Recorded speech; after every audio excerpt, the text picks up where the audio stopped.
Hello everybody, this is Dr. Sams with Balance Medical and Rehab, where we offer the latest, most advanced, and high-quality healthcare procedures. So, we talked about in the previous video what carpal tunnel syndrome is and what some of the symptoms are that come with carpal tunnel syndrome.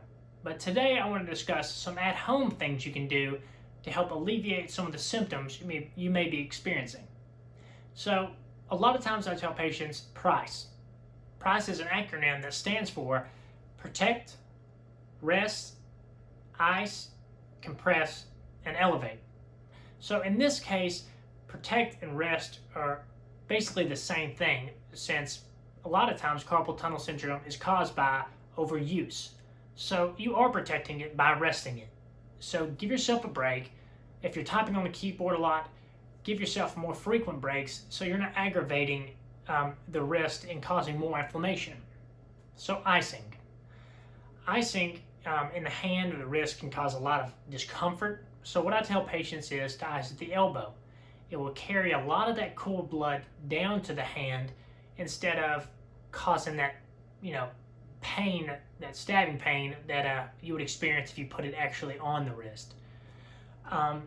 Don't ice for any less than 20 minutes or any more than 20 minutes. Any less, you're just making yourself cold. Compress. So there's a lot of splints, a lot of braces out there for carpal tunnel syndrome. And I've seen a lot of patients who like to wear them all day.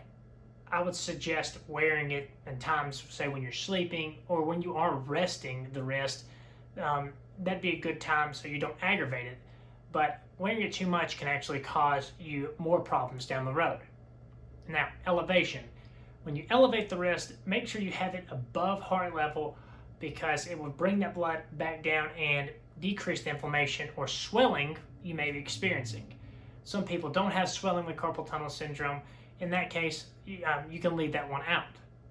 Another good thing is massage. So a lot of the muscles that pass through the carpal tunnel, the tendons that pass through there, come from the forearm. So if you're doing some of the jobs we talked about, where you're using your wrist a lot with tools or on a keyboard, you're going to have some tight muscles in the forearm. Massage can be one of those things to help decrease that tension and open up some space in there and take some compression off the median nerve. Hope this helps.